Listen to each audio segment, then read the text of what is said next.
Hello dear learners, welcome to SNS school of engineering and welcome to पैडवॉक। तो control system comprehensive course ये lecture number 7 है। Lecture number 6 तक हमने mathematical modelling of mechanical systems और उस पर बेस्ड क्वेश्चंस प्रैक्टिस कर लिए थे। आपने इसके पहले कॉन्सेप्ट ऑफ ट्रांसफर फंक्शन पूरा देख लिया है। तो अब आज हम एक बहुत इंपॉर्टेंट टॉपिक शुरू कर रहे हैं, that is block diagram algebra. और पर्टिकुलरली आज के सेशन में हम कंप्लीट करेंगे जितनी भी ब्लॉक डायग्राम रिडक्शन टेक्निक्स हैं। ठीक है, तो चलिए लेक्चर को स्टार्ट करने से पहले एक इन्फॉर्मेशन आपके साथ शेयर कर लेता हूं जो आपको ऑलरेडी पता होंगी चीज़ें शायद, कि पैडवॉक गेट एंड ईएससी क्रैकर पहला बैच हमारा यहाँ पर शुरू होने वाला है संडे 9 अप्रैल से। और इसके लिए आपके पास कुछ अमेजिंग ऑफर्स हैं। अभी आप चाहें तो अभी इस बैच को अनबिलीवेबल आप प्राइस पर ज्वाइन कर सकते हैं। तो बिल्कुल पैडवॉक ऐप डाउनलोड करके विजिट कीजिए आप स्टोर सेक्शन को, और वहाँ पर आपको सारी चीज़ें पता चल जाएंगी। तो चलिए स्टार्ट करते हैं आज के लेक्चर को। टॉपिक है आज का हमारा ब्लॉक डायग्राम अलजेब्रा। देखिए, जब हमने ये कॉम्प्रिहेंसिव कोर्स स्टार्ट किया था तो फर्स्ट क्लास में ही मैंने जब लिक्विड लेवल सिस्टम का एग्जांपल लिया था तो मैंने आपको दिखाया था कि कैसे हम सिस्टम को ऑन पेपर रिप्रेजेंट कर सकते हैं यूजिंग अ ब्लॉक डायग्राम। तो ब्लॉक डायग्राम या signal flow graph mainly system को ऑन पेपर रिप्रेजेंटेशन के लिए हम यूज़ करते हैं। अगर आपका कोई बहुत कॉम्प्लिकेटेड सिस्टम है, उसको एज अ होल अगर आप एनालाइज करने जाएंगे तो बहुत प्रॉब्लमैटिक हो सकती है चीज़ें। तो इसलिए आप क्या करते हैं, उसके जितने भी एलिमेंट्स हैं उसको सेपरेटली आप ट्रांसफर फंक्शन अप्रोच के थ्रू एनालाइज करते हैं। आप ये देखते हैं कि वो जो हमारे पास एक ब्लॉक मिला है, इनपुट और आउटपुट के बीच में वो फंक्शनैलिटी बताएगा कि इनपुट पर ये ब्लॉक क्या फंक्शन परफॉर्म करेगा जिससे कि हमें उस ब्लॉक का आउटपुट मिलेगा। तो अभी तक हम जो चीज़ें समझ चुके हैं, एक बार मैं उसको रिकॉल करवा देता हूँ आपको। एक छोटी सी बात, जैसे ये अगर हमारे पास ये कोई भी ब्लॉक था, ट्रांसफर फंक्शन अप्रोच में आप ये देख चुके हैं कि अगर हम मान लीजिए कि इस ब्लॉक का transfer function g of s कहें, इसके आउटपुट को अगर हम सी ऑफ एस कहें और इसके इनपुट को अगर हम आर ऑफ एस कहें, तो हमें ये पता है कि जो भी हम इनपुट अप्लाई करते हैं किसी भी ब्लॉक में, वो उस ब्लॉक के ट्रांसफर फंक्शन से मल्टीप्लाई होकर हमें आउटपुट देता है जब हम लैप्लास डोमेन की बात करते हैं। मतलब यहाँ सी ऑफ एस की value R of S into G of S होगी, या फिर जी ऑफ एस की वैल्यू को हम C of S upon R of S कह सकते हैं, या फिर हम आर ऑफ एस की वैल्यू को भी C of S upon G of S कह सकते हैं। ये चीज़ें आप देख चुके हैं। इसके बाद फिर हमने देखा था माइनर फीडबैक लूप या फिर कंट्रोल कैनोनिकल फॉर्म, आपने जिसको कहा था कि अगर आपके पास एक इस टाइप का अरेंजमेंट हो जिसमें एक ही ब्लॉक फॉरवर्ड पाथ में हो। अब मैं यहाँ पर जैसे जी ऑफ एस पूरा लिखा मैंने, अब अपने ईज के लिए हम ये ब्रैकेट में एस नहीं लिखेंगे तो भी आपको समझना हमेशा कि हम लैप्लास डोमेन में ही चीज़ों को लिख रहे हैं। तो ये जी है हमारे पास एक single block in forward path, एक single block in feedback path. तो ये जो हमारा फॉर्म है ये कहलाता है कौन सा फॉर्म, कंट्रोल कैनोनिकल फॉर्म या फिर माइनर फीडबैक लूप। तो ये हमारे पास आर ऑफ एस है, ये हमारे पास सी ऑफ एस है। तो इस हमने देखा था कि ये जो माइनर फीडबैक लूप है इसको हम इस फॉर्म में लेकर आ सकते हैं एक सिंगल ब्लॉक रिप्रेजेंटेशन में। तो अगर हम इसको एक सिंगल ब्लॉक रिप्रेजेंटेशन दिया हमने, तो हमारे पास इस ब्लॉक का ट्रांसफर फंक्शन क्या आया, हमारे पास इस ट्रांसफर फंक्शन की वैल्यू आई G S upon 1 plus G S H S. ठीक है, चलिए यहाँ पर मैंने एस लिख दिया तो इसमें भी मैं एस लिख देता हूँ। ठीक है, और यहाँ पर साइन हमारा क्या, अगर यहाँ पर हमने प्लस लिया मतलब यहाँ पर साइन माइनस था। तो इतनी चीज़ें हम जानते हैं, इतनी ही चीज़ें बस हमारा जानना सफिशियंट है। और हम देखेंगे कि हम किसी भी बड़े से बड़े ब्लॉक डायग्राम को रिड्यूस करके इस सिंगल फॉर्म में लेकर आ सकते हैं। ठीक है, तो चलिए स्टार्ट करते हैं आज के लेक्चर को। जो लोग अभी कंट्रोल सिस्टम पहली बार पढ़ रहे हैं, जिनको कुछ भी नहीं पता, बहुत सारे स्टूडेंट्स होंगे आप में से जिनको काफ़ी सारी चीज़ें पता होंगी लेकिन वो भूल जाते होंगे, उनके लिए भी लेक्चर है। और जिनको कुछ नहीं पता उनके लिए भी है। तो मैं थोड़ा सा एक बार इस ब्लॉक डायग्राम से ही आपको चीज़ें, ब्लॉक डायग्राम के जो एलिमेंट्स होते हैं वो समझा देता हूँ। जैसे मान लीजिए हम एक छोटा सा ब्लॉक डायग्राम ले लेते हैं, कोई भी एक ब्लॉक डायग्राम, आपको बताने के लिए कि क्या क्या एलिमेंट्स हमारे ब्लॉक डायग्राम में हो सकते हैं।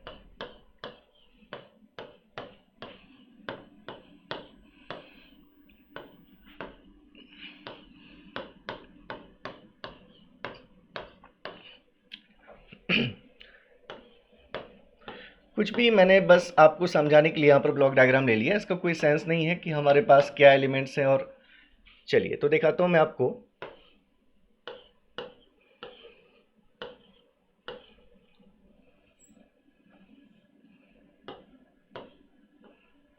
जैसे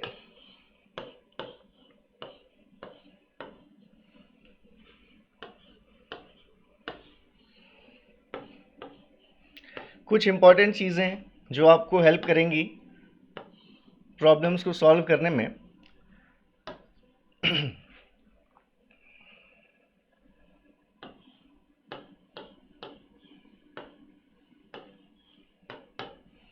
चलिए इस डायग्राम में हमें क्या क्या चीज़ें दिख रही हैं। यहाँ पर हमारे पास इनपुट है, ये हम जानते हैं इस एलिमेंट को हम क्या कहते हैं, समिंग एलिमेंट या फिर समिंग पॉइंट, जो कि सिग्नल्स को कंपेयर करने के लिए हम यूज़ करते हैं। तो यहाँ पर साइन इंपॉर्टेंट है, जो भी साइन के साथ हमारे पास चीज़ें आ रही हैं।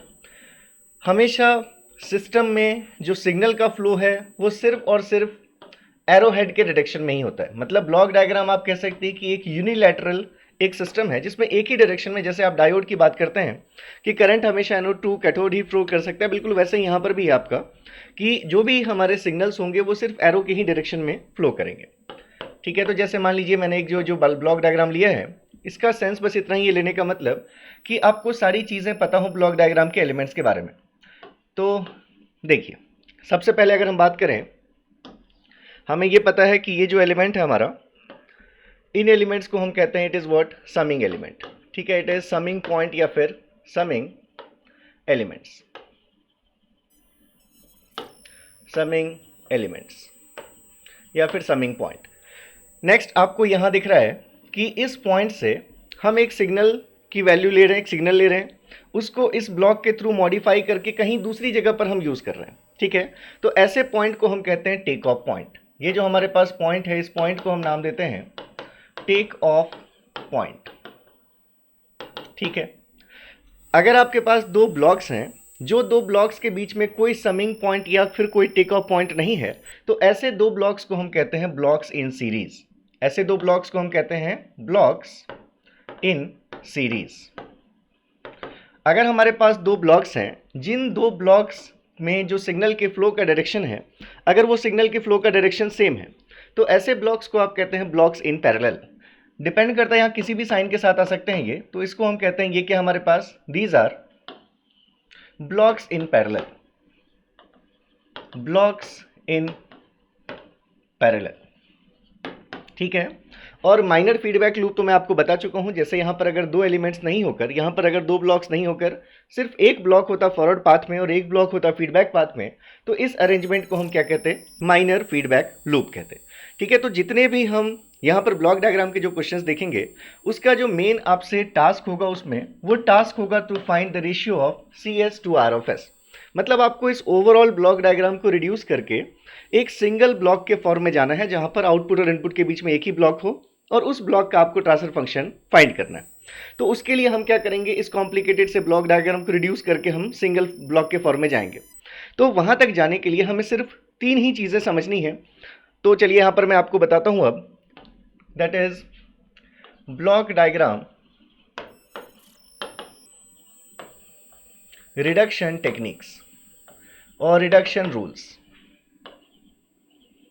Block diagram reduction rules. हमारे पास जो भी ब्लॉक डायग्राम आएगा, उसमें सिंगल ब्लॉक रिप्रेजेंटेशन तक जाने के लिए हमें उसको रिड्यूस अगर करना है, तो आपको सिर्फ दो चीज़ें ध्यान रखनी है रिड्यूस करते टाइम, और आप कोई भी ऑपरेशन लगा सकते हैं। तो हमारे पास only two things must be kept in mind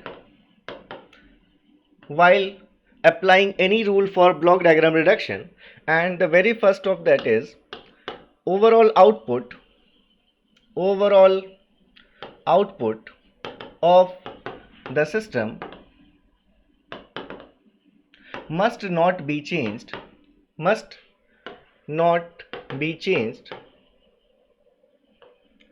after application of any operation. जो भी आप ऑपरेशन परफॉर्म कर रहे हैं वो आप कर सकते हैं, लेकिन जो ओवरऑल सिस्टम का जो आउटपुट है वो आउटपुट हमारा चेंज नहीं होना चाहिए। ठीक है, ये पहली चीज़ आपको ध्यान रखनी है। और सेकेंड चीज़ जो आपको ध्यान रखनी है, that is the second thing is the value of signal at take off point. ये मैंने TOP लिख दिया, आप शॉर्ट में याद रखेंगे take off point. The value of signal at take off point must remain same after applying any rule. तो किसी भी रूल को अप्लाई करते टाइम बस आपको ये ध्यान में रखना है कि हमारे ये दो चीज़ें चेंज नहीं होनी चाहिए। क्या क्या चेंज नहीं होनी चाहिए? जो एक ओवरऑल आउटपुट है और जितने भी टेक ऑफ पॉइंट्स हैं, किसी भी टेक ऑफ पॉइंट से निकलने वाले सिग्नल की वैल्यू कभी भी चेंज नहीं होनी चाहिए। आपको सिर्फ ये दो बातें ध्यान में रखनी है जब भी आप कोई रूल अप्लाई करते हैं। अब दूसरी चीज़ है कि यहाँ पर हम बहुत सारे रिडक्शन रूल्स पढ़ने वाले हैं, तो कोई सा भी रूल हम लगा दें कहीं पर, क्या होगा? मतलब कि आपको कैसे समझ में आएगा कि हम कहाँ पर क्या रूल अप्लाई करें तो हमारा ये ब्लॉक डायग्राम रिड्यूस होकर सिंगल ब्लॉक के रिप्रेजेंटेशन में चला जाएगा। तो उसके लिए ज़रूरी है कि आपके माइंड में चीज़ें क्लियर हों कि हम रिडक्शन के लिए रूल्स लगा रहे हैं तो कौन सा रूल कहाँ पर लगाना चाहिए। ठीक है, तो जब भी हम कोई रूल लगाएंगे तो हमें सिर्फ ये चीज़ ध्यान रखनी है कि व्हेनेवर, या फिर आप अगर देखें तो इसको ऐसे लिख सकते हैं कि वी यूज़ रिडक्शन रूल्स। या उसके पहले मैं आपको तीन चीज़ें बता देता हूँ जिस फॉर्म में जाने के लिए हम ये रूल्स अप्लाई करते हैं। तो सबसे पहले देखिए यहाँ पर मैं रूल 1 के नाम से ही लिख देता हूँ, rule 1, blocks in series. Actually यहाँ पर अचानक मौसम ख़राब हो गया और लाइट चली गई तो इन्वर्टर पे ये क्लास हो रही है, एसी ऑफ है, थोड़ी सी गर्मी यहाँ पर ज़्यादा है। ठीक है, तो आप लोग माइंड नहीं करेंगे। ब्लॉक्स इन सीरीज, तो ब्लॉक्स इन सीरीज क्या है? अभी अभी हमने बात की, हमारे पास अगर ये दो ब्लॉक्स हैं, अगर हम ये हमारे पास दो ब्लॉक्स हैं, एक ब्लॉक इसका ट्रांसफर फंक्शन है अगर G1, एक दूसरा ब्लॉक इसका ट्रांसफर फंक्शन है अगर G2, यहाँ से हमारा इनपुट है R और ये हमारा आउटपुट है C। तो हम यहाँ पर चाहते हैं कि ये जो दो ब्लॉक्स हैं हम रिड्यूस करना चाहते हैं, मतलब हम चाहते हैं कि इन दोनों ब्लॉक्स की जगह पर हम एक इक्विवेलेंट ब्लॉक लिख पाएँ। तो उस इक्विवेलेंट ब्लॉक का ट्रांसफर फंक्शन क्या होगा अगर हमें ये देखना है? तो देखिए, हमें ये पता है कि जब भी कोई सिग्नल किसी ब्लॉक से ट्रैवल करता है तो आउटपुट क्या जनरेट होता है? ये signal multiplied with the transfer function. तो यहाँ पर अगर ये हमारा R जब G1 से पास करेगा तो यहाँ क्या वैल्यू आएगी? R into G1। और अब ये R इंटू G1 इस G2 ब्लॉक के लिए इनपुट की तरह वर्क करेगा, तो जो फाइनल आउटपुट है हमारा उसकी वैल्यू कितनी है? R into G1 into G2, R into G1 into G2। अब हम क्या चाहते हैं कि इन दोनों ब्लॉक्स की जगह पर हम एक इक्विवेलेंट ब्लॉक ले लें। तो अगर आपने एक इक्विवेलेंट ब्लॉक ले लिया, यह आपका इक्विवेलेंट ब्लॉक है, दोनों की जगह पर एक ब्लॉक लिया आपने, और हमारा पर्पस ये है कि कोई भी रिडक्शन रूल यूज़ करने से अगर हम इन दोनों की जगह एक ब्लॉक यूज़ करना चाहते तो हम कर सकते हैं, प्रोवाइडेड कि जो हमारा ओवरऑल आउटपुट था वो चेंज नहीं होना चाहिए। तो इनपुट अभी भी R है और आउटपुट अभी भी आपको क्या चाहिए? C इज इक्वल्स टू आपको चाहिए R into G1 into G2। ठीक है, और हम पहले ही क्या बात कर चुके हैं कि अगर हमारे पास कोई एक ब्लॉक होता है अगर हमारे पास कोई एक ब्लॉक है तो यहाँ पर इस ब्लॉक के अंदर जो ट्रांसफर फंक्शन लिखा है उसकी वैल्यू क्या होती है? तो यहाँ से आपको पता है कि G ऑफ S की वैल्यू होती है C of S upon R of S। ठीक है, ये अब अभी हमने यूज़ भी किया कि जो सिग्नल जिस ब्लॉक को क्रॉस करेगा तो ओवरऑल आउटपुट क्या जनरेट होगा? इन दोनों का प्रोडक्ट। तो अगर CS की वैल्यू RS इंटू GS है तो GS की वैल्यू CS अपॉन RS हो जाएगी। तो मतलब अब यहाँ पर अगर आपको आउटपुट पता है, अगर आपको इनपुट पता है, तो इस बीच का ट्रांसफर फंक्शन आप लिख सकते हैं आउटपुट डिवाइडेड बाय इनपुट से। तो यहाँ से आप अगर देखेंगे तो आपके पास ये दो ब्लॉक्स थे जो कि सीरीज़ में थे। ब्लॉक्स को हम सीरीज़ में तब कहते हैं जब इन दोनों ब्लॉक्स के बीच में कोई सिग्नल समिंग पॉइंट या फिर कोई टेक ऑफ पॉइंट ना हो। तो अब अगर कोई take off point summing point नहीं था तो हमने कहा ये ब्लॉक सीरीज़ में है और इनकी जगह हमने एक इक्विवेलेंट ब्लॉक ले लिया। अब अगर अभी भी हमें यही आउटपुट चाहिए तो इस इक्विवेलेंट ब्लॉक का जो ट्रांसफर फंक्शन होगा, अगर हम इसको T ऑफ S नाम दे देते तो इस T ऑफ S की वैल्यू क्या होती? Output divided by input. तो यहाँ से हमारे पास ये रिजल्ट कितना आ जाएगा? अगर हम इस पूरी आउटपुट को डिवाइड कर दें R से तो R और R कैंसिल आउट होकर हमारे पास क्या वैल्यू मिलेगी? G1 इंटू G2 मिलेगा। तो ये सभी चीज़ें आपको पता है, ठीक है, लेकिन फिर भी मैं इसलिए बता रहा हूँ कि ये छोटी छोटी चीज़ें जो पता हैं अगर उसको गौर करते हुए आगे चलेंगे तो जो चीज़ें नहीं पता वो अच्छे से समझ में आएंगी आपको। तो हमारा पर्पस ये था कि आउटपुट चेंज नहीं होना चाहिए, आउटपुट वही रखा, इनपुट यही है, तो बीच का ब्लॉक हमने इन दोनों की जगह पर एक लिख दिया। तो जब भी हमारे पास दो ब्लॉक सीरीज में होंगे तो इनके जो इंडिविजुअल ट्रांसफर फंक्शंस होंगे उनको मल्टीप्लाई करके हम इनको एक ब्लॉक से रिप्लेस कर सकते हैं। ये हमारा रूल नंबर 1 है। Next rule 2, blocks in parallel. Blocks in parallel, तो ब्लॉक्स इन पैरेलल के लिए हमने कहा कि हमारे पास कैसी चीज़ें होंगी, जैसे यहाँ पर आपके पास एक ये ब्लॉक है लेट्स से G1 और एक ये दूसरा ब्लॉक है लेट्स से G2, और इन दोनों ब्लॉक्स में सिग्नल के फ्लो का डायरेक्शन सेम है। अगर इन दोनों ब्लॉक्स में सिग्नल के फ्लो का डायरेक्शन सेम है तो ही हम इन दोनों ब्लॉक्स को कह सकते हैं कि ये ब्लॉक्स कैसे हैं, सीरीज में।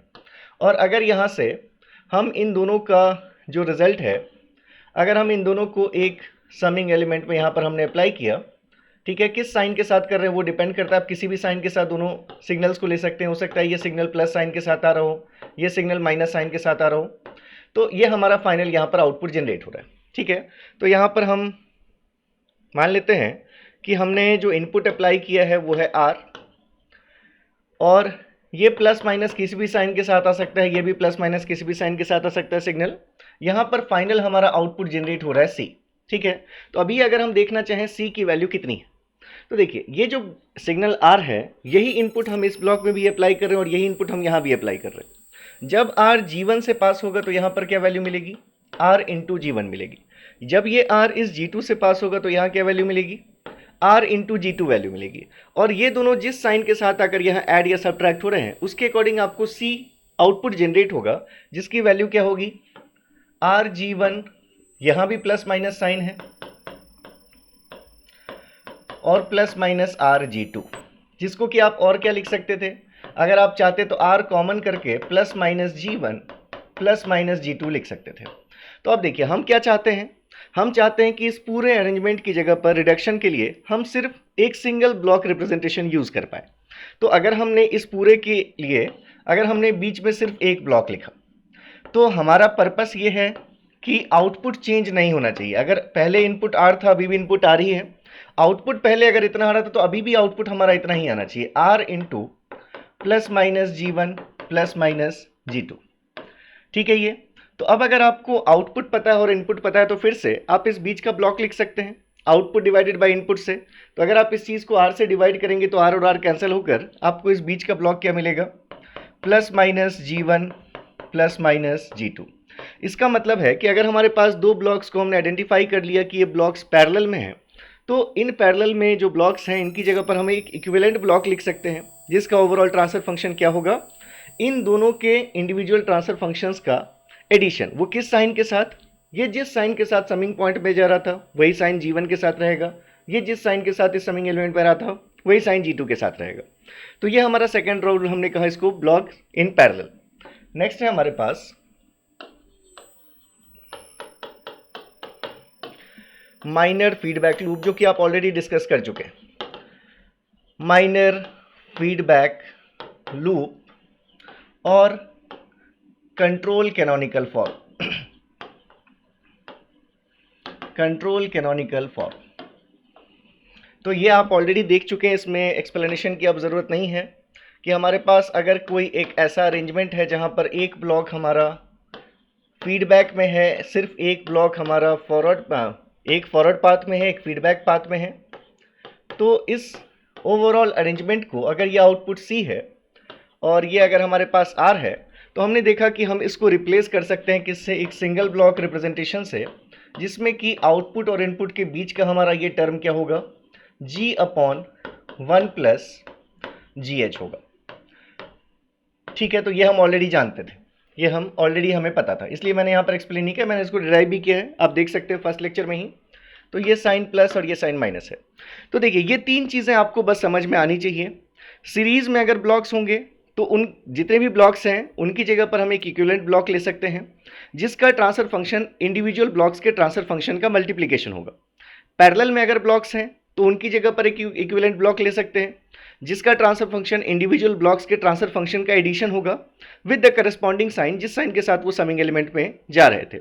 और अगर हमारे पास कोई माइनर फीडबैक लूप है तो उसको हम कन्वर्ट करके एक सिंगल ब्लॉक रिप्रेजेंटेशन दे सकते हैं ये। तो अब इसके आगे जितने भी आप ब्लॉक डायग्राम रिडक्शन के रूल्स पढ़ेंगे वो रूल्स आपको सिर्फ इसलिए अप्लाई करना है जिससे कि इन तीनों में से कोई भी एक चीज़ आपको मिल जाए। या तो उन सभी रूल्स जो आगे पढ़ने वाले हैं उसके एप्लीकेशन के बाद आपको कुछ ब्लॉक सीरीज में मिल जाए तो अप्लाई कर दीजिए रूल, ठीक है। या फिर वो रूल अप्लाई करने से ब्लॉक्स पैरेलल में बन रहे हैं तो भी ठीक है, क्योंकि हम जानते हैं पैरेलल के ब्लॉक्स को डायरेक्टली सॉल्व कर सकते हैं हम। या फिर माइनर फीडबैक लूप बन रहा है तो भी आप रूल अप्लाई कीजिए। मतलब ऐसा कभी नहीं होगा कि आपके साथ ऐसा कभी नहीं होना चाहिए कि आप बिना सोचे ही रूल अप्लाई करते जा रहे हैं। हमेशा माइंड में चीज़ क्या क्लियर होनी चाहिए कि क्या हम जो रूल अप्लाई करने जा रहे हैं क्या उससे हमें ब्लॉक सीरीज में मिल पाएंगे। क्या उससे हमें ब्लॉक्स पैरेलल में मिल पाएंगे, या क्या उससे हमें ब्लॉक इस तरह से हमें माइनर फीडबैक लूप मिल पाएगा। अगर इन तीनों में से कुछ नहीं हो रहा तो आपके रिडक्शन रूल को अप्लाई करने का कोई मतलब नहीं है और आप बेकार अपना टाइम वेस्ट करेंगे, क्वेश्चन और ज़्यादा कॉम्प्लिकेटेड हो जाएगा। तो इसलिए आगे हम देखेंगे कि जो भी रूल हमें अप्लाई करना वो इन्हीं 3 फॉर्म में लाने के लिए अप्लाई करना। चलिए और हम रूल्स को डिस्कस कर लेते हैं। तो नेक्स्ट हम कह सकते हैं rule 4, that is we can change the order of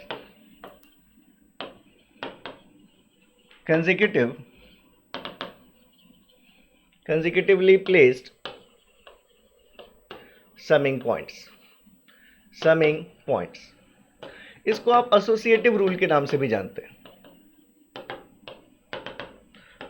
associative rule भी कहते हैं। जिस तरह associative rule a plus b, b plus a, commutative rule जैसे आप पढ़ते हैं, तो a plus b plus c जैसे आप लेते हैं ना, कि जैसे a plus b plus c करें या फिर आप a plus b plus c करें, तो ये चीज़ सेम होती है। जिस तरह एसोसिएटिव रूल में बुलियन में जब आप पढ़ते हैं, वैसा ही कुछ यहाँ पर भी है कि अगर हमारे पास एक से ज़्यादा समिंग एलिमेंट्स अगर एक के बाद एक हैं और उनके बीच में अगर कोई टेक ऑफ पॉइंट नहीं है, तो ही उनको हम कंसेक्यूटिवली प्लेस्ड समिंग एलिमेंट्स कहेंगे। तो हम उनका क्या कर सकते हैं, उनका हम ऑर्डर चेंज कर सकते हैं। मतलब जैसे देखिए यहाँ से क्यों हम ऐसा कह रहे हैं, मान लीजिए हमारे पास ये 2 समिंग एलिमेंट्स हैं। जैसे ये जो समिंग एलिमेंट है, अगर इस एलिमेंट में हम ये सिग्नल अप्लाई कर रहे हैं x, और एक और हमारे पास ये समिंग एलिमेंट है, इसमें हम सिग्नल अप्लाई कर रहे हैं y, किसी भी साइन के साथ जा सकता है, हो सकता है प्लस या माइनस, कुछ भी साइन के साथ अप्लाई हो रहा हो। यहाँ से आपने इनपुट r अप्लाई किया और यहाँ पर फाइनली आपको आउटपुट c देखने को मिल रहा है। अगर तो अभी देखिए, अभी c की वैल्यू कितनी है, ये जो समिंग एलिमेंट है इसमें एक सिग्नल r, ये मान लीजिए प्लस साइन है, और दूसरा सिग्नल है प्लस माइनस x। तो यहाँ क्या सिग्नल जनरेट हो रहा है, जब हम r में प्लस माइनस x ऐड करेंगे तो मतलब यहाँ पर हमें मिलेगा r प्लस माइनस x। अब इस चीज़ में एक और चीज़ आकर ऐड हो रही है, कितनी, y। तो ओवरऑल आउटपुट अभी हमारा कितना है, r plus minus x plus minus y। ठीक है, तो अभी जो हमारा आउटपुट है वो है r प्लस माइनस x और ये प्लस माइनस y। ठीक है, अगर हम इस समिंग एलिमेंट को नाम दे दें s1 और इस समिंग एलिमेंट को अगर हमने नाम दे दिया s2, अब अगर हम इनके ऑर्डर को इंटरचेंज कर दें तो देखिए हमने यहाँ पर ऑर्डर इंटरचेंज कर दिया।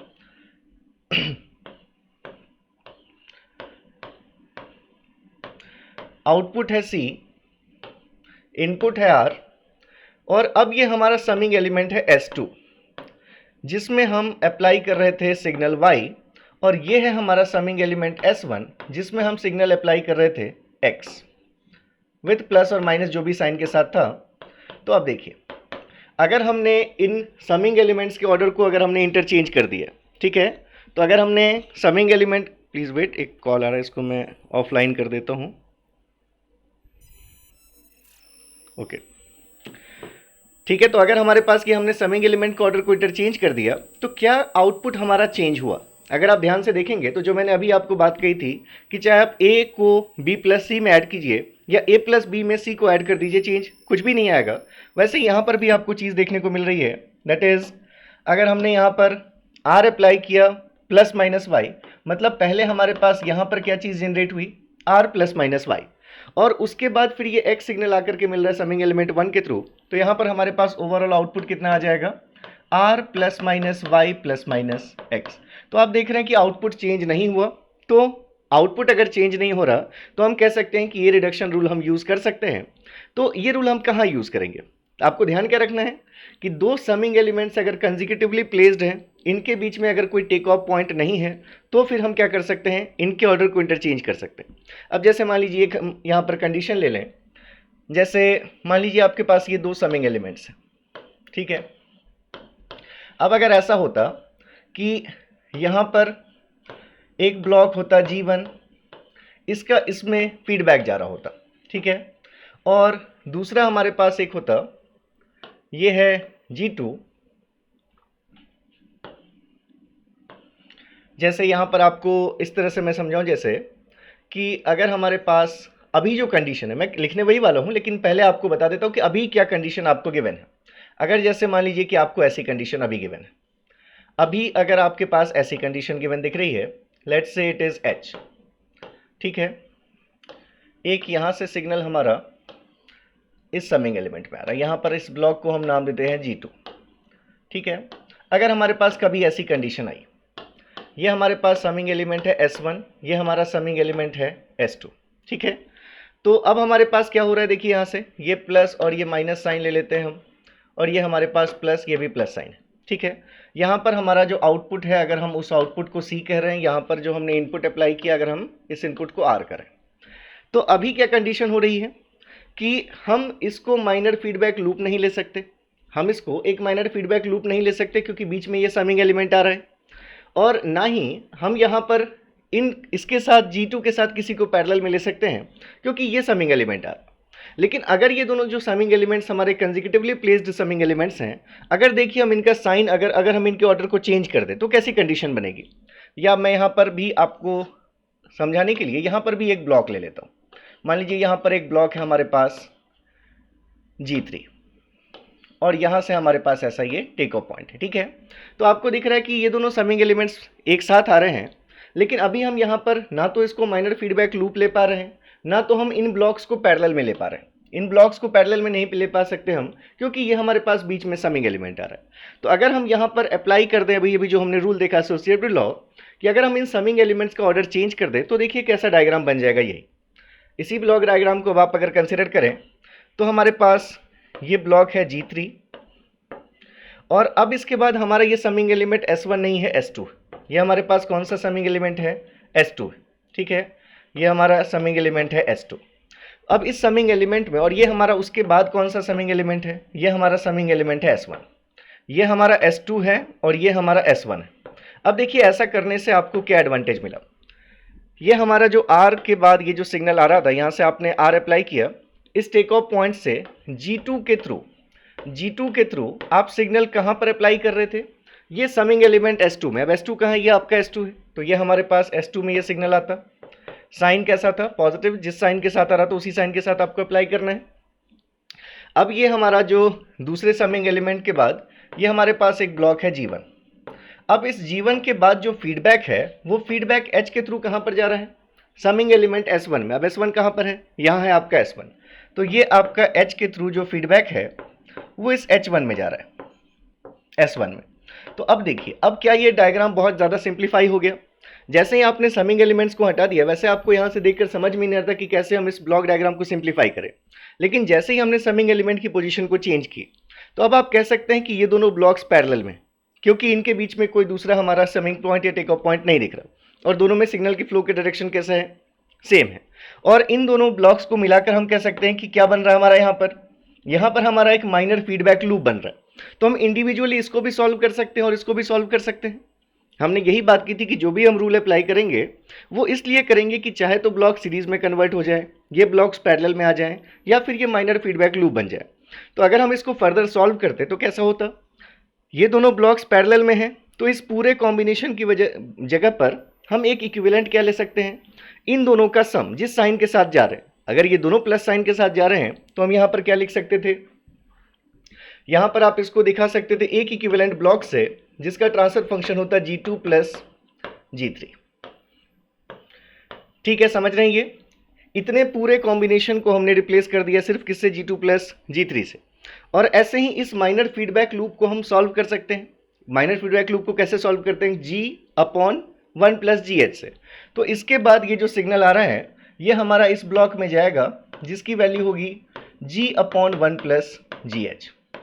यहाँ से आपने इनपुट अप्लाई किया था R और ये आपका फाइनल आउटपुट मिल रहा है C। तो अब देखिए कितना सिंप्लीफाई हो गया। और ये दोनों ब्लॉक्स अगर सीरीज में आ चुके हैं तो सीरीज में ब्लॉक्स का हम इक्विवेलेंट कैसे लिख सकते हैं, इन दोनों के ट्रांसफर फंक्शंस को मल्टीप्लाई करके। तो फाइनली इसके बाद हम और क्या लिख सकते थे, इन दोनों को भी सिंप्लीफाई कर देते तो फाइनल हमारे पास इनपुट और आउटपुट के बीच में सिर्फ एक ब्लॉक आ जाता, जिस ब्लॉक की वैल्यू क्या होती, it is G1। So G1 into G2 plus G3 and divided by H1 plus GH। हमने क्या किया, जो दोनों ब्लॉक सीरीज में आ चुके थे उसको हमने मल्टीप्लाई कर दिया, तो हमारे पास ये एक ओवरऑल ब्लॉक आ गया आउटपुट और इनपुट के बीच में। तो अगर आपसे ओवरऑल ट्रांसफर फंक्शन पूछा जाता तो यही C/R की वैल्यू है G1 into G2 plus G3 upon 1 plus G4 1 plus GH। तो आप ये देख रहे हैं कि समिंग एलिमेंट के पोजीशंस को इंटरचेंज करने से यहाँ पर हमें एक फीडबैक पाथ मिल गया, फीडबैक लूप मिल गया, और हमें कुछ ब्लॉक्स कैसे मिल गए पैरेलल में। तो जितने भी रूल्स हम यूज़ करने वाले हैं आगे, वो इसलिए यूज़ करेंगे या तो ब्लॉक्स पैरेलल में मिल जाएं, या तो ब्लॉक सीरीज में मिल जाएं, या फिर हमारे पास क्या बन जाए एक माइनर फीडबैक लूप बन जाए। तो ये हमारे पास रूल नंबर था 4। ठीक है, ये हमने कर लिया रूल नंबर 4। चलिए नेक्स्ट हम करते हैं रूल नंबर 5। देखिए नेक्स्ट जो हम 4 रूल्स पढ़ेंगे, वो चारों रूल्स में से एक भी रूल आपको याद है, मतलब आपको चारों ही रूल्स याद है। और कंफ्यूज ना हो इसके लिए मैं आपको कुछ टिप्स भी दे दूंगा, जिससे कि आप इन चारों रूल को कैसे बहुत इजीली याद रख सकते हैं। तो देखिए नेक्स्ट है हमारा rule, that is shifting a summing point from a position before the block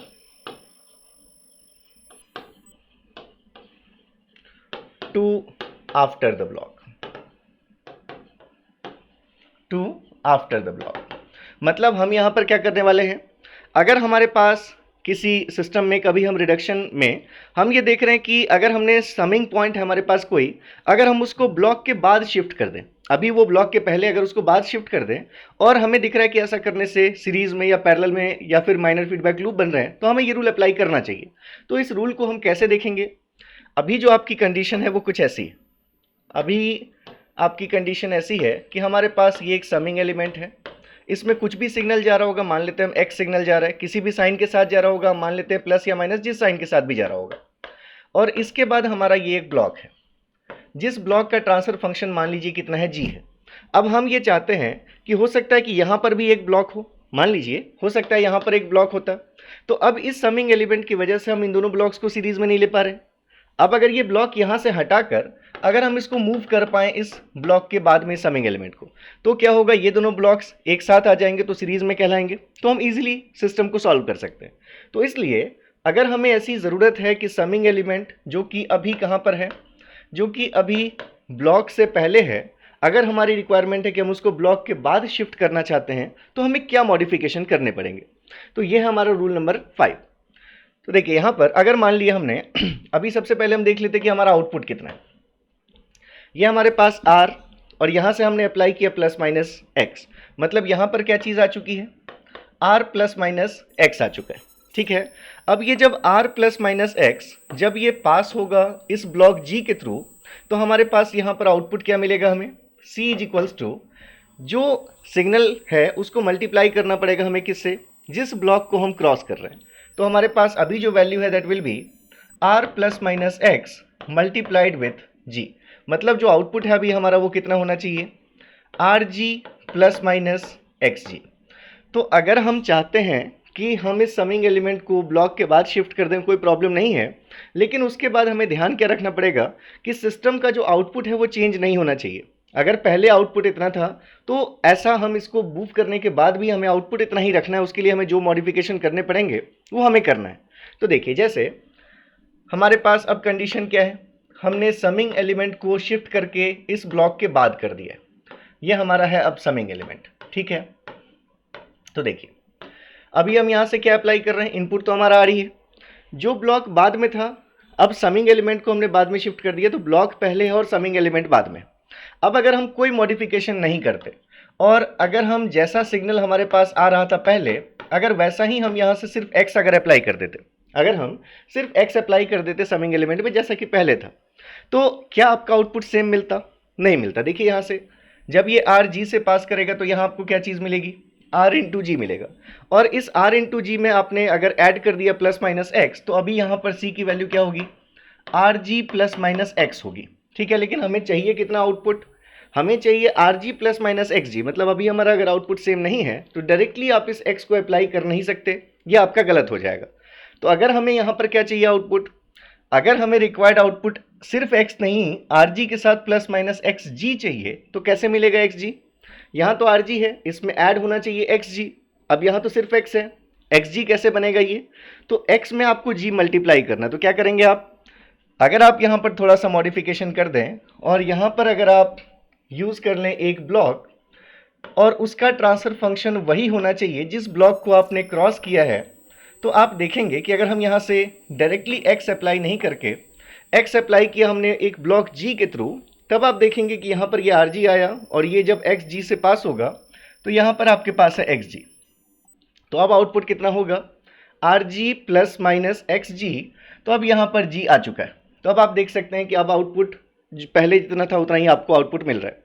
तो करना क्या पड़ेगा आपको, अगर आप किसी समिंग एलिमेंट को ब्लॉक के बाद मूव करते हैं तो जिस ब्लॉक को आपने क्रॉस किया है उस ब्लॉक का जितना ट्रांसफर फंक्शन था, समिंग एलिमेंट के सिग्नल को पहले उस ट्रांसफर फंक्शन से मल्टीप्लाई करके तब हमें समिंग एलिमेंट में देना पड़ेगा।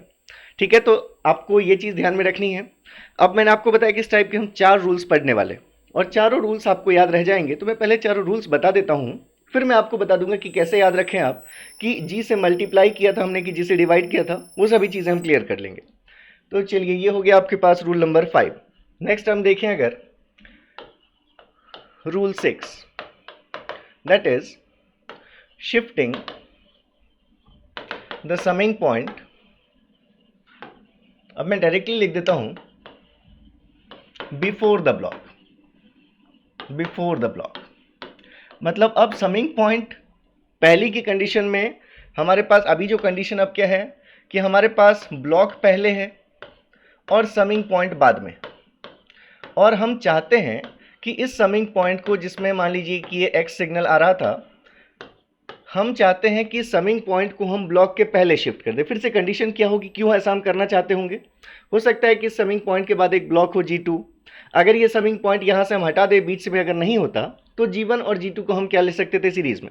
तो इसलिए हम इस समिंग पॉइंट को मूव करना चाहते हैं। मान लीजिए हम ये चाहते हैं कि इस समिंग पॉइंट को हम मूव करके, जो कि हमारे अभी ब्लॉक के बाद है, हम उसको कहाँ ले आए, ब्लॉक के पहले ले आए।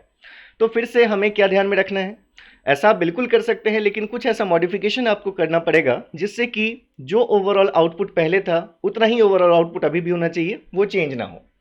यहाँ से आप R अप्लाई कर रहे थे, अगर आप अभी देखेंगे अभी आउटपुट कितना है, क्या दिख रहा है आपको आउटपुट, ये जब R G से पास करेगा तो यहाँ क्या चीज़ मिलेगी, R इंटू जी, और जब ये X एडअप होगा इस R इंटू जी के साथ, तो यहाँ पर आपको आउटपुट मिलेगा R G plus minus x. जिस साइन के साथ भी ये जा रहा होगा, यहाँ पर प्लस माइनस लिखा है मैंने, तो यहाँ पर भी प्लस माइनस लिख दिया। तो अभी ये आउटपुट है। अब हम क्या चाहते हैं, हम चाहते हैं कि हमारा समिंग एलिमेंट पहले हो और ब्लॉक बाद में आ जाए, मतलब हमने समिंग एलिमेंट को मूव कर दिया।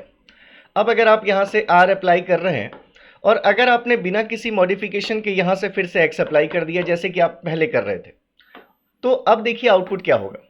अगर आपने कोई मॉडिफिकेशन नहीं किया और आपने अप्लाई कर दिया उसी साइन के साथ यही सिग्नल X, तो पहले R में ये प्लस माइनस X आकर मिलेगा, मतलब यहाँ पर क्या सिग्नल जनरेट होगा, समिंग एलिमेंट के बाद आपके पास सिग्नल आ जाएगा R प्लस माइनस X। ठीक है ये, और अब ये पूरा सिग्नल जब इस G से पास करेगा तो हमें आउटपुट मिलेगा। तो यहाँ से हमारा आउटपुट कितना है, आउटपुट की वैल्यू हो जाएगी R प्लस X इंटू जी, जो कि हमारे पास क्या आ जाएगा, आर जी प्लस ये माइनस जो भी है प्लस माइनस एक्स जी। तो अब हमारा आउटपुट कितना आ जाएगा, R G plus minus X G. लेकिन पहले कितना था output, R G plus minus X ही था बस। तो ये तो रॉन्ग हो गया, आउटपुट चेंज हो गया। तो अब हमें कुछ ऐसा मॉडिफिकेशन करना है कि आउटपुट फिर से इतना ही रहे, भले ही हमने सिग्नल से ब्लॉक से पहले मूव कर लिया समिंग पॉइंट को। कैसे होगा, तो अगर ये जो आर प्लस माइनस एक्स आ रहा है, ठीक है, अगर हम यहाँ पर फिर से ये जो x है, अगर हम इस x को डायरेक्टली अप्लाई नहीं करके अगर हम यहाँ पर एक ब्लॉक ले लें, अगर हम यहाँ पर एक ब्लॉक ले लें जिसका ट्रांसफर फंक्शन हमने जिस ब्लॉक को क्रॉस किया है समिंग पॉइंट को पीछे करने के लिए, अगर उसका इन्वर्स हो, मतलब अगर ये g है और अगर हम यहाँ पर क्या ले लें, ट्रांसफर फंक्शन 1/g ले लें और यहाँ से x अप्लाई करें, तो अब क्या होगा देखिए, r में क्या आकर मिलेगा, x इंटू 1/g का क्या मतलब है, x अपॉन जी। तो अब r में x आकर सिर्फ नहीं मिलेगा, अब क्या मिलेगा, यहाँ पर r में आपको वैल्यू मिलेगी r plus minus x upon G मिलेगी। अब जो आउटपुट होगा वो क्या होगा, r प्लस माइनस जो आपके पास वैल्यू थी x अपॉन जी, उस चीज़ को जब आप g से मल्टीप्लाई करेंगे तो आपको क्या मिलेगा, r into G and plus minus x, g और g तो कैंसल आउट हो जाएंगे। तो आपको क्या वैल्यू मिली, R G plus minus X, जैसा कि आपका पहले आउटपुट था।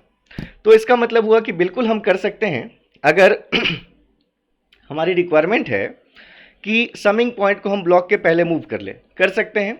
लेकिन क्या करना पड़ेगा, जो समिंग पॉइंट में सिग्नल अप्लाई हो रहा था x, अब डायरेक्टली वो सिग्नल हम अप्लाई नहीं कर सकते समिंग पॉइंट में, हमें एक ब्लॉक लेना पड़ेगा जिसका ट्रांसफर फंक्शन हमने जिस ब्लॉक को क्रॉस किया है उसका क्या होगा, इन्वर्स होगा। या फिर आप कहें कि हमें जो समिंग पॉइंट में सिग्नल जा रहा था, पहले उस सिग्नल को डिवाइड करना पड़ेगा उस ब्लॉक के ट्रांसफर फंक्शन से जिसको हमने क्रॉस किया। तो जब समिंग पॉइंट को हमने ब्लॉक के बाद मूव किया तो हमें समिंग पॉइंट के सिग्नल को मल्टीप्लाई करना पड़ा उस ब्लॉक के ट्रांसफर फंक्शन से जिसको हमने क्रॉस किया था। जब हमने समिंग पॉइंट को ब्लॉक के पहले मूव किया तो हमें समिंग पॉइंट के सिग्नल को डिवाइड करना पड़ा उस ट्रांसफर फंक्शन से जिस ब्लॉक को हमने क्रॉस किया था। जैसे ये दो कंडीशंस हमने समिंग पॉइंट के लिए डिस्कस की हैं, बिल्कुल ऐसे ही हमें करनी है डिस्कस किसके लिए, टेक ऑफ पॉइंट के लिए। तो नेक्स्ट हमारा रूल आ जाएगा number 7, that is rule number 7, shifting the take off point after the block. मैं डायरेक्टली लिख रहा हूं आफ्टर द ब्लॉक, आप समझ जाएंगे from a position before the block to a position after the block. कि अगर हमारा जो टेक ऑफ पॉइंट था, अगर वो पहले ब्लॉक के पहले था, जैसे मान लीजिए हमने ये आर अप्लाई किया, यहाँ पर हमारा ये एक ब्लॉक है जी, और हमारा आउट जो टेक ऑफ पॉइंट है उसके पहले है कहीं पे, ये हमारा टेक ऑफ पॉइंट है। तो यहाँ पर हमारा आउटपुट अभी कितना है और इस टेक ऑफ पॉइंट के सिग्नल की वैल्यू कितनी है, दो चीज़ें हमें देखनी है। और हम ये चाहते हैं कि हो सकता है कि ये टेक ऑफ पॉइंट हमें प्रॉब्लम कर रहा हो, इस टेक ऑफ पॉइंट की वजह से हम ब्लॉक्स को सीरीज में नहीं ले पा रहे हों। तो हम ये चाहते हैं कि हम इस टेक ऑफ पॉइंट को जो कि ब्लॉक से पहले है, इसको हम मूव करके ब्लॉक के बाद कर दें। तो उसके लिए हमें क्या मॉडिफिकेशन करनी पड़ेगी, तो देखिए हम दो चीज़ें देख लेते हैं। सबसे पहले अगर आप देखें तो इस टेक ऑफ पॉइंट से निकलने वाले सिग्नल की वैल्यू कितनी है, ये जो आपने इनपुट अप्लाई किया है आर, एक्चुअली वही सिग्नल आपको दिख रहा है यहाँ पर टेक ऑफ होता हुआ। मतलब अभी जो टेक ऑफ सिग्नल की वैल्यू है वो भी कितनी है, वो आर है। और ये आर जब इस जी से मल्टीप्लाई होगा तो अभी आउटपुट कितना मिल रहा है आपको, अभी आपको जो आउटपुट मिल रहा है दैट इज आर इंटू जी मिल रहा है। ठीक है, तो अगर हम अब इसमें चेंजेस करना चाहते हैं कि हम इस टेक ऑफ पॉइंट को मूव करके इस ब्लॉक के बाद शिफ्ट करना चाहते हैं, तो हमने शिफ्ट कर दिया। मान लीजिए अब आपका ब्लॉक पहले है और टेक ऑफ पॉइंट बाद में, टेक ऑफ पॉइंट बाद में, ये आपका यहाँ पर आउटपुट है सी, इनपुट अभी भी आपका आर है, इस ब्लॉक की वैल्यू कितनी है जी। अब अगर हम देखें कि डायरेक्टली अगर हम ऐसे कर दें तो क्या आउटपुट वैसा ही रहेगा और क्या टेक ऑफ सिग्नल की वैल्यू चेंज नहीं होगी, क्योंकि हमने ब्लॉक डायग्राम रिडक्शन के लिए क्या बात की कि हम जो भी रूल लगाएं हमें सिर्फ दो चीज़ें ध्यान में रखनी है कि टेक ऑफ पॉइंट से निकलने वाला सिग्नल चेंज नहीं होना चाहिए और आउटपुट चेंज नहीं होना चाहिए। तो अगर आप अभी देखेंगे टेक ऑफ पॉइंट से निकलने वाले सिग्नल की वैल्यू, तो जब ये आर जी से पास करेगा तो यहाँ आपको सिग्नल मिलेगा आर जी। यही आर जी सिग्नल आप यहाँ टेक ऑफ में भी ले रहे हैं और यही आर जी सिग्नल आपके आउटपुट में भी आ रहा है। ठीक है, तो अगर आप इसको कंपेयर करें प्रीवियस केस से तो आप कहेंगे आउटपुट में तो कोई चेंजेस नहीं आए, मतलब ठीक है आउटपुट तो हमारा वही है, पहले भी आरजी था अभी भी आरजी, लेकिन पहले जो हमारा टेक ऑफ सिग्नल था वो सिर्फ आर था और अब जो हमारा टेक ऑफ सिग्नल आ रहा है वो कितना आ रहा है, आरजी आ रहा है। तो टेक ऑफ सिग्नल अगर चेंज नहीं होना चाहिए तो यहाँ पर आपको सिर्फ आर चाहिए था। अब आरजी से आर कैसे मिलेगा, जब इसको डिवाइड करेंगे जी से। तो इसलिए जब आप किसी टेक ऑफ पॉइंट को ब्लॉक के बाद शिफ्ट करते हैं तो आप डायरेक्टली नहीं कर सकते, आपको क्या करना पड़ेगा, यहाँ पर एक ब्लॉक लेना पड़ेगा और उस ब्लॉक का जो ट्रांसफर फंक्शन होगा वो कितना होना चाहिए, 1/g होना चाहिए। तब आप देखेंगे यहाँ से आर जी इंटू 1/g से आपको फिर से टेक ऑफ सिग्नल कितना मिल जाएगा, आर मिल जाएगा। इसका मतलब जब आप टेक ऑफ पॉइंट को मूव करते हैं ब्लॉक के बाद, तो जिस ब्लॉक को आपने मूव क्रॉस किया है उस ब्लॉक के ट्रांसफर फंक्शन से डिवाइड करना पड़ेगा आपको, पहले एक ब्लॉक लेना पड़ेगा जिसका ट्रांसफर फंक्शन कितना है, इसका इनवर्स है। तो आपका कंडीशन फिर आपकी सेम रहेगी, आप इस रूल को फिर अप्लाई कर पाएंगे। तो देखिए जस्ट उल्टा दिखा आपको, जब आपने समिंग पॉइंट को ब्लॉक के बाद मूव किया तो जिस ब्लॉक को क्रॉस किया उसी से आपने मल्टीप्लाई किया समिंग एलिमेंट के सिग्नल को, लेकिन इसका जस्ट इनवर्स आपको दिख रहा है कि अगर आपने टेक ऑफ पॉइंट को ब्लॉक के बाद मूव किया तो आपको इस जिस ब्लॉक को आपने क्रॉस किया उससे डिवाइड करना पड़ रहा है टेक ऑफ सिग्नल के लिए। तो यहाँ पर क्या है, एक दूसरे का उल्टा है। ठीक है, चलिए लास्ट रूल हम देखते हैं इसमें और इस टाइप का। तो रूल नंबर 8 हमारा ये that is shifting the takeoff point before the block. पहले टेक ऑफ पॉइंट ब्लॉक के बाद में है और उसको हम शिफ्ट करके ब्लॉक के पहले लाना चाहते हैं. अभी जो आपकी कंडीशन है वो ऐसी है, ये कोई ब्लॉक है, इसके बाद यहाँ हमारे पास एक टेक ऑफ पॉइंट है, यहाँ हमारा आउटपुट. तो अभी अगर हम देखें आउटपुट कितना है और टेक ऑफ की वैल्यू कितनी है, तो क्या दिख रही है हमें, यह हमें दिखा R जब G से पास होगा तो ये RG हमारे पास आएगा यहाँ पर. यही RG हम टेक ऑफ भी ले रहे हैं और यही RG हमारा अपीयर होगा कहाँ पर, आउटपुट में भी. मतलब अभी आउटपुट भी RG है और टेक ऑफ सिग्नल की वैल्यू भी RG है. अब हम क्या चाहते हैं, हम ये चाहते हैं कि हम इस टेक ऑफ सिग्नल को, टेक ऑफ पॉइंट को हम ब्लॉक के पहले मूव कर दें. तो मूव कर सकते हैं, लेकिन मॉडिफिकेशन क्या करना पड़ेगा वो हमारे लिए इंपॉर्टेंट है. तो देखिए क्या करना पड़ेगा. अब ये ब्लॉक बाद में है और ये टेक ऑफ आप पहले ले रहे हैं. यहाँ से हमने इनपुट अप्लाई किया है R. अब देखिए क्या हमारे पास कंडीशंस चेंज हो रही हैं. तो यहाँ से अगर आप देखेंगे अगर हमने कोई मॉडिफिकेशन नहीं किया तो ये जो R है ये हमारा यही टेक ऑफ में मिलेगा हमें सिर्फ R, और ये R जब G से पास होगा तो हमें आउटपुट क्या मिलेगा, RG मिलेगा. तो देखिए आउटपुट में प्रॉब्लम नहीं है, आउटपुट पहले भी RG था, आउटपुट अभी भी RG है, लेकिन हमारा जो टेक ऑफ सिग्नल था वो भी RG होना चाहिए था. पहले RG था तो अभी भी RG होना चाहिए, नहीं तो कहेंगे रूल हम नहीं लगा सकते. तो अगर ये RG चाहिए और अभी अगर हम देखें तो सिर्फ R मिल रहा है, तो ये RG में कैसे कन्वर्ट होगा. तो फिर से अब आपको क्या करना पड़ेगा, इस टेक ऑफ सिग्नल में पहले एक ब्लॉक लेना पड़ेगा आपको, जिसका ट्रांसफर फंक्शन वही होगा जो आपने ब्लॉक को क्रॉस किया है. तो अगर आप यहाँ पर एक G ले लेंगे तो R यहाँ से आया और G से मल्टीप्लाई हुआ, तो अब आपको यहाँ पर टेक ऑफ सिग्नल में क्या मिल जाएगा, RG मिल जाएगा. तो ये जो 4 रूल्स हैं, तो 4 रूल्स में क्या देखा हमने, अगर हम समिंग पॉइंट को ब्लॉक के बाद मूव करते हैं तो जिस ब्लॉक को हमने क्रॉस किया उसके ट्रांसफर फंक्शन से मल्टीप्लाई करना है. अगर समिंग पॉइंट को ब्लॉक के पहले मूव किया तो जिस ब्लॉक को क्रॉस किया उसके ट्रांसफर फंक्शन से डिवाइड करना है. और इसका जस्ट उल्टा टेक ऑफ पॉइंट के केस में, अगर टेक ऑफ पॉइंट को ब्लॉक के बाद मूव किया तो डिवाइड करेंगे उस फंक्शन से जिस ब्लॉक को हमने क्रॉस किया है, और अगर टेक ऑफ पॉइंट को ब्लॉक के पहले मूव कर रहे हैं तो हम क्या करेंगे, मल्टीप्लाई करेंगे. तो इसलिए किसी भी एक को याद रखिए तो चारों याद रह जाएंगे.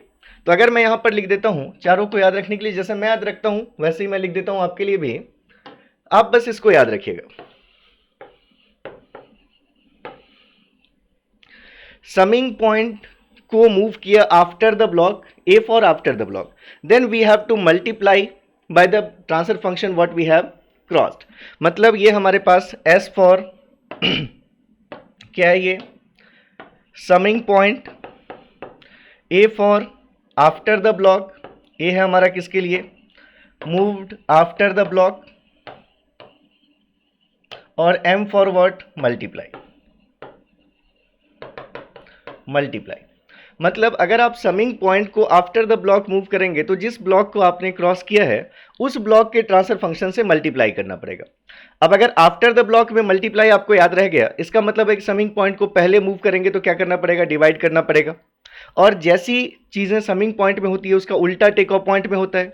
तो अगर समिंग पॉइंट को आफ्टर मूव करने से मल्टीप्लाई करते हैं तो टेक ऑफ पॉइंट को आफ्टर मूव करेंगे तो क्या करेंगे, डिवाइड करेंगे, और टेक ऑफ पॉइंट को पहले मूव करेंगे तो क्या करेंगे, मल्टीप्लाई करेंगे. तो इस तरह से आपको ये चारों चीज़ें याद रह जाएंगी. सैम याद रखना ज़्यादा आसान है तो आप इसको याद रख सकते हैं, अदरवाइज अपना आप कोई मेथड यूज़ कर लीजिए, कोई प्रॉब्लम नहीं. तो ये हमारे पास रूल नंबर 8 हो गया. ठीक है, चलिए नेक्स्ट हम जो 2 रूल्स पढ़ने वाले हैं, या इसको मैं बाद में कराऊंगा, पहले मैं 2 रूल्स वाला आपको करवा देता हूं. रूल नंबर 9, रूल नंबर 9 आप याद रख सकते हैं, that is converting a non unity feedback.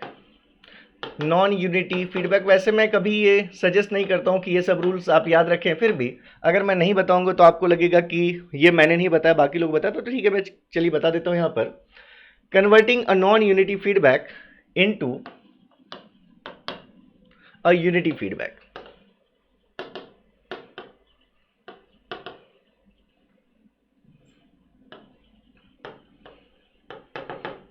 जैसे मान लीजिए हमारे पास अभी ये कोई सिस्टम है जिसमें ये ब्लॉक है G, और जो फीडबैक है अगर वो यूनिटी नहीं है, वो है एच।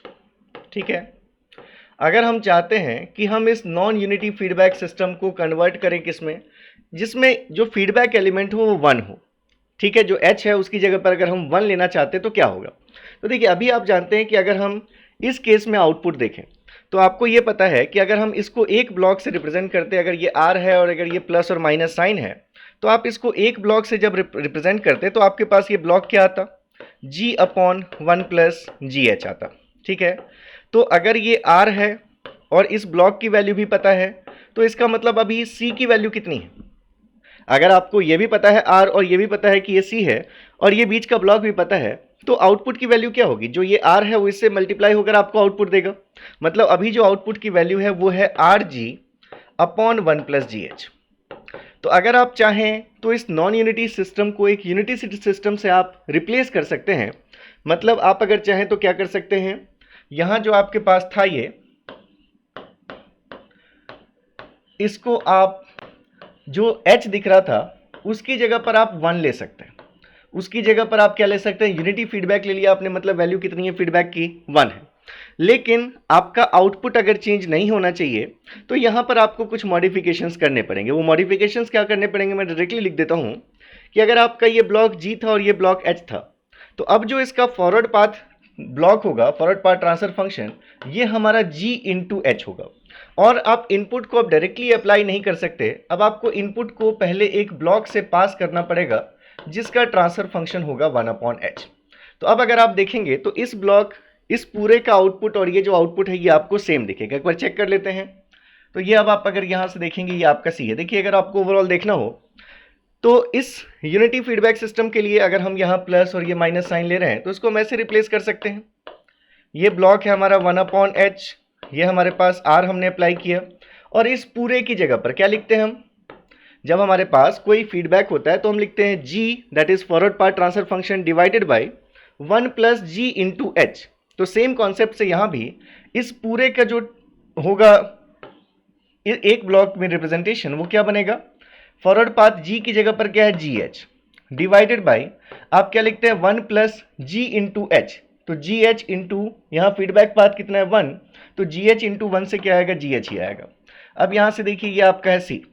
अगर आप यहाँ से देखेंगे तो ये h और ये h कैंसिल आउट हो जाएगा, तो इसलिए इसका भी जो ओवरऑल इक्विवेलेंट आएगा वो कैसा आएगा, वो जैसा आपको प्रीवियस केस में दिख रहा है वैसा ही दिखेगा, g/1 प्लस जी एच। ये आपने r अप्लाई किया, तो यहाँ से भी अब अगर देखेंगे आप तो c की वैल्यू कितनी है, r इंटू g/1 प्लस जी एच है। तो इसका मतलब अगर हमारे पास कोई नॉन यूनिटी फीडबैक सिस्टम है जिसमें फीडबैक पाथ ट्रांसफर फंक्शन अगर अदर देन 1 है, तो इसको हम 1 बना सकते हैं। लेकिन क्या क्या मॉडिफिकेशन करने पड़ेंगे, जो ये फंक्शन था हम इनपुट को डायरेक्टली अप्लाई नहीं करके पहले इसके इनवर्स से पास करवा कर तब अप्लाई करेंगे। और दूसरी चीज़, जो फॉरवर्ड पाथ आपको दिख रहा था सिर्फ g, अब वो g नहीं होकर g इंटू क्या लेना पड़ेगा, h लेना पड़ेगा। तो ये है converting a non unity feedback system into a unity feedback system. ठीक है, ये रूल नंबर आ गया आपके पास 9। नेक्स्ट आप अगर देखें तो हमारे पास है rule number 10, that is in case of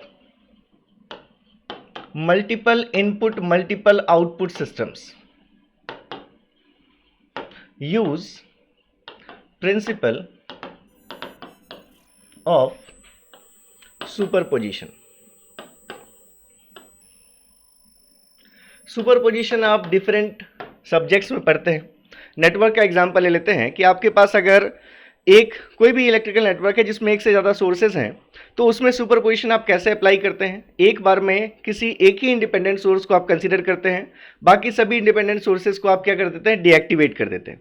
तो बिल्कुल वैसा ही, और उसकी वजह से आप आउटपुट देखते हैं इस तरह से बारी बारी से, सबकी वजह से इंडिविजुअली आउटपुट देखकर फाइनल आउटपुट के लिए क्या कर देते हैं, आप सम कर देते हैं। ठीक है, तो अगर हमारे पास कोई multiple input multiple output system, यहाँ पर हमारे पास अगर मान लीजिए कि हमारे पास क्या है, ये कुछ सिस्टम में एक से ज़्यादा इनपुट्स हैं, R1 R2 up to Rn, ये Rm ले लेते हैं, और एक से ज़्यादा आउटपुट्स भी हैं, C1 C2 up to Cm। ज़रूरी नहीं कि जितने आउटपुट हों उतने ही इनपुट्स हों, तो इसलिए मैंने अलग अलग लिख दिया, m यहाँ इनपुट्स हैं, यहाँ पर n आउटपुट्स हैं। तो ऐसे केसेस में आपको क्या करना है, अप्लाई करना है सुपरपोजिशन। एग्जाम्पल के थ्रू जब मैं समझाऊंगा नेक्स्ट क्लास में तो आपको ज़्यादा अच्छे समझ में आएगा। फॉर द टाइम बिंग आपको ये समझना है कि ऐसे केसेस में हम क्या कर सकते हैं। Consider only one input at a time taking all other inputs as zero. ठीक है, एक टाइम में किसी एक ही इनपुट को कंसिडर कीजिए, बाकी सभी इनपुट्स को क्या मानिए, जीरो मानिए। और उसके लिए किसी एक ही इनपुट को कंसिडर कीजिए और बाकी सभी, एक ही आउटपुट को कंसिडर कीजिए, बाकी सभी आउटपुट्स को सप्रेस कर दीजिए। मैं यहाँ पर वर्डिंग्स में लिख देता हूँ, नेक्स्ट लेक्चर में जब मैं एग्जाम्पल के थ्रू समझाऊंगा तो ये मैं फिर से आपको दिखा दूंगा कि मैंने यहाँ पर क्या लिखा था। तो मैं यहाँ लिख देता हूँ कि consider only one input at a time and take all other inputs zero and find only one output at a time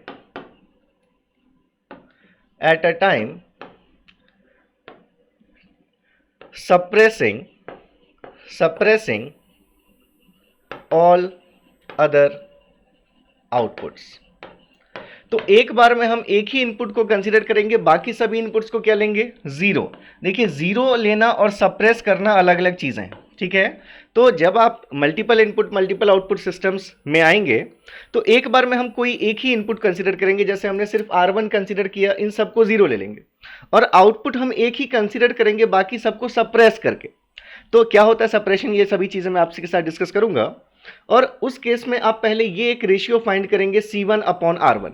ठीक है, जैसे यहां पर हमने क्या किया, कंसीडरिंग, चलिए तो लाइट आ गई तो मैं AC ऑन कर लेता हूं, काफी ज्यादा गर्मी हो गई।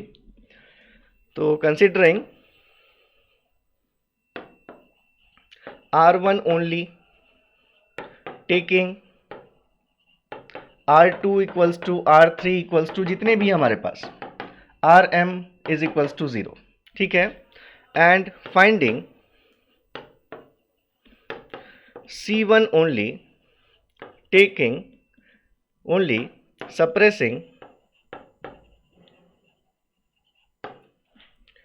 all other outputs C2 C3 up to Cn। तो जितने भी दूसरे आउटपुट्स होंगे उनको सप्रेस कर देंगे, एक ही इनपुट लेंगे, बाकी सभी इनपुट्स को जीरो कर देंगे। तो अभी जो आपके पास आउटपुट आया वो क्या आया, C1। तो यहां से आप जब C1 फाइंड कर लेंगे तो फाइंड कीजिए आप यहां से C1/R1। क्या फाइंड करेंगे हम, C1/R1। जैसा हमने ये कॉन्सेप्ट देखा कि एक बार में R1 कंसीडर किया, बाकी सभी आउटपुट्स को सप्रेस कर दिया, बाकी सभी इनपुट्स को जीरो ले लिया, तो C1/R1 फाइंड किया। ऐसे ही दूसरी बार R2 इनपुट को कंसीडर कीजिए, बाकी सभी इनपुट्स को जीरो मान लेंगे, बाकी सभी आउटपुट्स को सप्रेस करके फिर से हम C1 फाइंड करेंगे, तो अब हमें मिलेगा C1/R2। ठीक है, तो इस तरह से C1/R1 C1/R2 ये वैल्यूज अगर मिलती चली गई आपको, तो मान लीजिए कि हमारे पास ऐसी वैल्यू आई कि पहले हमने फाइंड किया C1/R1, मान लीजिए कि वैल्यू कितनी आई x। देन हमने फाइंड किया C1/R2 दूसरे इनपुट को लेकर, मान लीजिए value I y and so on. अगर हमने फाइंड किया C1/R1 और अगर ये वैल्यू आई, मान लीजिए कुछ भी हम ले लेते हैं p, तो अब यहां से आप ये लिख सकते थे कि C1 is equals to R1x। यहां से हम लिख सकते थे C1 is equals to R2y। यहां से हम लिख सकते थे C1 is equals to RMP। तो ओवरऑल C1 जो होगा, overall C1 is equals to R1x plus R2y प्लस अप टू RMP। तो इसी को हम कहते हैं सुपरपोजिशन। यही होता है सुपरपोजिशन।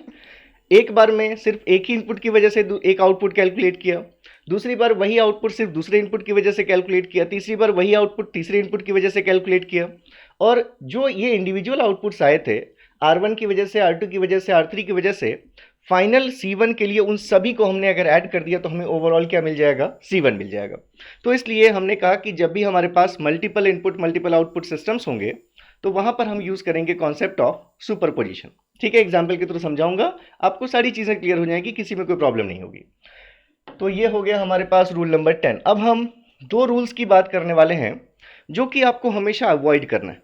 ठीक है, क्यों अवॉइड करना है? इनको हम क्रिटिकल रूल्स भी कहते हैं इसलिए क्योंकि रिडक्शन रूल्स हम पढ़ रहे हैं और यहाँ पर हम देखेंगे कि इन रूल्स में ब्लॉक डायग्राम रिड्यूस होने की जगह पर हमारे पास एडिशनल समिंग पॉइंट्स हमें लेने पड़ेंगे। तो इसलिए आपको जब तक दूसरे किसी भी रूल से काम बन रहा हो का मतलब फिर से आपको समझा देता हूँ कि ऐसा नहीं कि कभी भी कोई भी रूल यूज़ कर रहे हैं।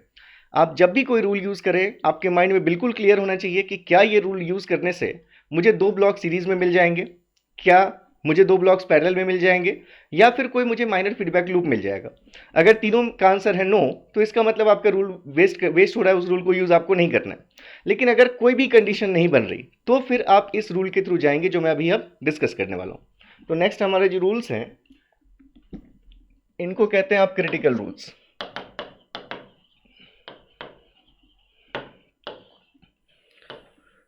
Always try to avoid,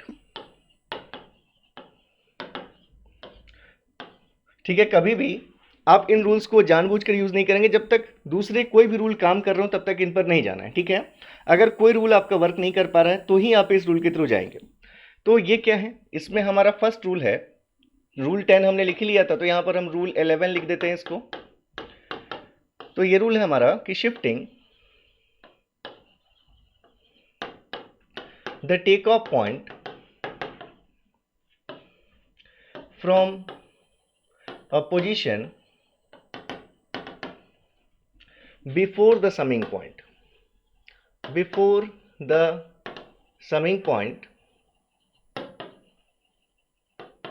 to after the summing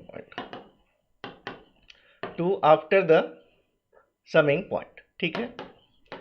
मतलब हमारे पास अगर कंडीशन ऐसी है कि हमारे पास ये एक समिंग एलिमेंट है, इस समिंग एलिमेंट पे कुछ भी सिग्नल हम मान लीजिए ये एक्स अप्लाई कर रहे हैं, किसी भी साइन के साथ जा सकता है, मान लीजिए प्लस माइनस साइन के साथ जा रहा है, और हमारे पास यहाँ पर एक टेक ऑफ पॉइंट है। और अगर कोई रूल यूज़ नहीं कर पा रहे हम, और हमें अगर ये कंडीशन हमारे साथ ऐसी फंस चुकी है कि हमें जो भी अब आगे चीज़ दिख रही है वो तभी मिल पाएगी जब हम इस टेक ऑफ पॉइंट को इस समिंग पॉइंट के बाद मूव कर पाए, ठीक है। तो अगर हम ऐसा करते हैं तो इस रूल को आप कहते हैं क्रिटिकल रूल। हम क्या कर रहे हैं, टेक ऑफ पॉइंट को समिंग पॉइंट के बाद में मूव कर रहे हैं। कंडीशन अभी भी बिल्कुल वैसी है कि हम ये कर सकते हैं, रूल अप्लाई, क्या क्या चेंज नहीं होना चाहिए, टेक ऑफ पॉइंट से टेक ऑफ होने वाला सिग्नल चेंज नहीं होना चाहिए, और साथ ही साथ जो हमारा ओवरऑल आउटपुट है वो भी अनचेंज रहना चाहिए। तो यहाँ पर अगर हम देखें अभी हमारा टेक ऑफ सिग्नल कितना है और अभी हमारा आउटपुट कितना है। मान लीजिए हमने यहाँ से आर अप्लाई किया इनपुट, तो यही आर हमारा अभी यहाँ पर टेक ऑफ सिग्नल है, और ये आर में जब ये सिग्नल x आकर मिलेगा प्लस माइनस साइन के साथ तो हमारे पास आउटपुट जनरेट होगा r प्लस माइनस एक्स, ठीक है। ये अभी की कंडीशन है। अब हम ये चाहते हैं कि टेक ऑफ हम समिंग एलिमेंट के बाद में शिफ्ट कर दें।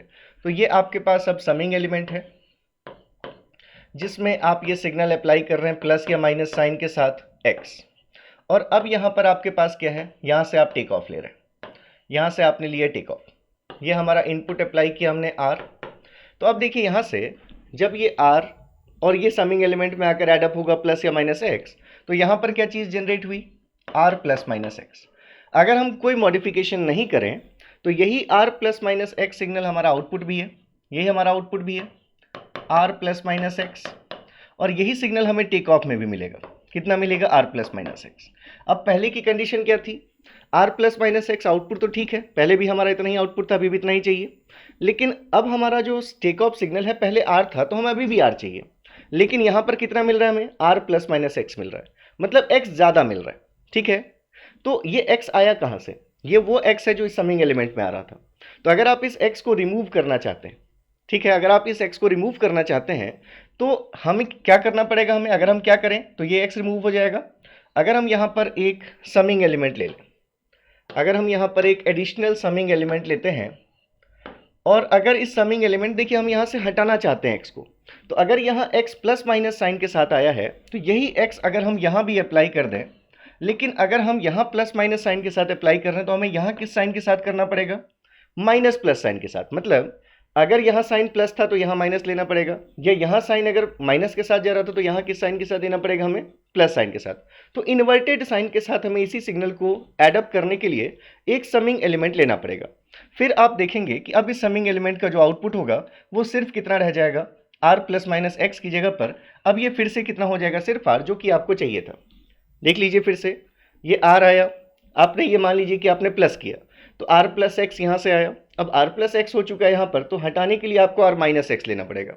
तो यहाँ पर हम क्या देख रहे हैं, इसलिए हमने इसको कहा क्रिटिकल रूल, कि हम रिड्यूस करना चाहते हैं ब्लॉक डायग्राम को, लेकिन हमें क्या लेना पड़ रहा है, एडिशनल समिंग पॉइंट लेना पड़ रहा है। तो इसलिए हम इसको क्रिटिकल रूल कहते हैं और इसको अवॉइड करना है आपको जब तक दूसरे रूल से आपका काम चल जाए। तो ध्यान क्या रखना है कि हमें यहाँ पर क्या क्या चीज़ें मिल रही हैं, यहाँ पर हमें ये एडिशनल समिंग पॉइंट लेना पड़ रहा है। और ये जो साइन है हमारा, तो आप यहाँ पर कहेंगे कि यहाँ पर क्या हो रहा है, signal x is added with inverted sign, तो आपको ध्यान क्या रखना है कि अगर आपको चाहिए तो आप बिल्कुल कर सकते हैं, टेक ऑफ पॉइंट को समिंग पॉइंट के बाद शिफ्ट कर सकते हैं, लेकिन आपको करना क्या पड़ेगा, टेक ऑफ जहां से आप ले रहे थे तो उस टेक ऑफ में आपको एक समिंग एलिमेंट एडिशनल लेना पड़ेगा, और उस समिंग एलिमेंट पे क्या सिग्नल अप्लाई होगा, जो इस समिंग एलिमेंट पे अप्लाई हो रहा था वही सिग्नल अप्लाई होगा, लेकिन इन्वर्टेड साइन के साथ अप्लाई होगा। अगर यहाँ प्लस माइनस साइन के साथ जा रहा था तो यहाँ पर माइनस प्लस साइन के साथ जाएगा।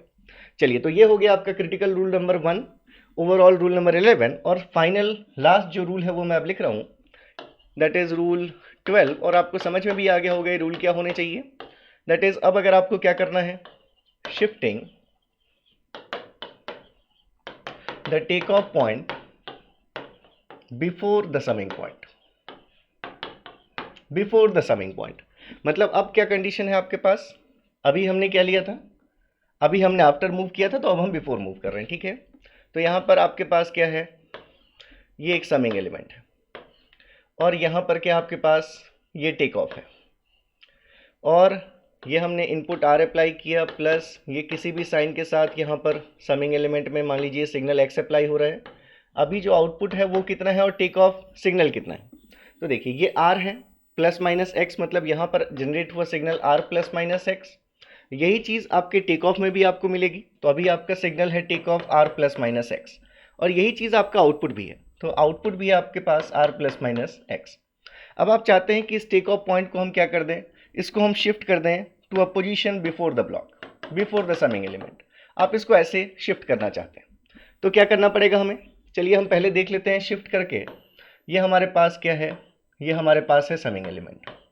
इस समिंग एलिमेंट में ये एक सिग्नल जा रहा है, कौन सा, x, किस साइन के साथ जा रहा है, प्लस माइनस साइन के साथ। ये हमारा आउटपुट है c, और अब हम चाहते हैं कि टेक ऑफ पॉइंट हमारा समिंग एलिमेंट के पहले आ जाए। तो देखिए अगर हम डायरेक्टली यहाँ से देखेंगे, तो अभी अगर हम डायरेक्ट टेक ऑफ ले लें, मान लीजिए हम डायरेक्टली टेक ऑफ देखना चाहते हैं कि कितना सिग्नल टेक ऑफ हो रहा है, तो अगर हम बिना किसी मॉडिफिकेशन के ले लेते तो जो ये r है वही सिग्नल हमें टेक ऑफ में भी मिलता, लेकिन हमें कितना चाहिए, हमें r प्लस माइनस एक्स चाहिए। आउटपुट की अगर हम बात करेंगे तो देखिए यहाँ से ये सिग्नल r आया और यहाँ से एडअप हुआ उसमें प्लस माइनस एक्स, तो मतलब आउटपुट में कोई चेंजेस नहीं है, आउटपुट तो r प्लस माइनस एक्स ही है जितना पहले था, आउटपुट में कोई प्रॉब्लम नहीं है। लेकिन अगर हम कोई मॉडिफिकेशन नहीं करें तो टेक ऑफ हमारा सिग्नल सिर्फ r होगा, जो कि होना चाहिए r प्लस माइनस एक्स। तो दोनों को सेम बनाने के लिए आपको फिर से क्या करना पड़ेगा, यहाँ पर एक एडिशनल समिंग पॉइंट फिर से आपको लेना पड़ेगा। तो ये हमने यहाँ पर एक समिंग पॉइंट ले लिया एडिशनल, और क्योंकि यहाँ पर सिर्फ r आ रहा है और आपको r में ऐड करना है प्लस माइनस एक्स, तो जिस साइन के साथ x यहाँ जा रहा है उसी साइन के साथ इसी सिग्नल को आपको यहाँ भी अप्लाई कर देना विद द सेम साइन। अगर यहाँ प्लस माइनस है तो यहाँ भी प्लस माइनस होगा। प्रीवियस केस में क्या था, अगर यहाँ प्लस माइनस साइन के साथ जा रहा था तो यहाँ इन्वर्टेड साइन आपको लेना पड़ रहा था, लेकिन अब उसी साइन के साथ आपको यहाँ पर भी लेना है। तो अब आप देखेंगे कि ये r और ये सेम साइन के साथ प्लस माइनस एक्स, तो यहाँ से आपको ये टेक ऑफ मिल जाएगा r प्लस माइनस एक्स जैसा कि आपको चाहिए था।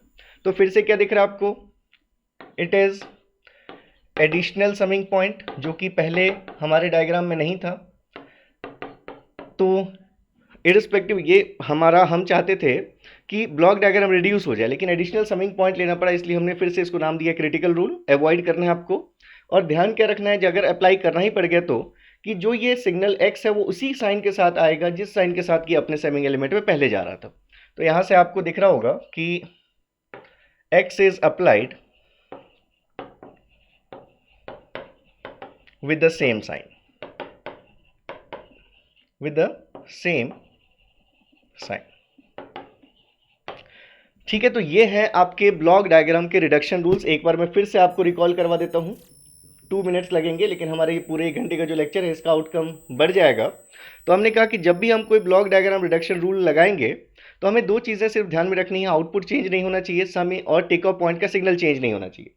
हम जो भी रूल यूज़ करेंगे वो सिर्फ 3 के लिए, जो पहले 3 रूल्स हमने पढ़े हैं। अगर ब्लॉक सीरीज में मिल जाए तो इनकी जगह एक इक्विवेलेंट ब्लॉक लिख सकते हैं जिसका ओवरऑल ट्रांसफर फंक्शन इन दोनों इंडिविजुअल ट्रांसफर फंक्शन का मल्टीप्लिकेशन।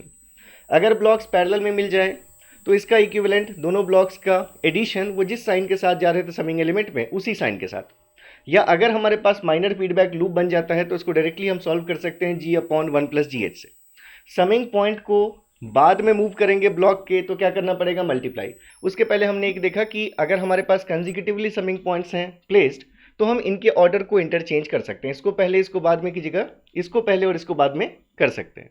ऐसा करने से क्या एडवांटेज होगा मैंने आपको एक एग्जांपल के थ्रू समझाया।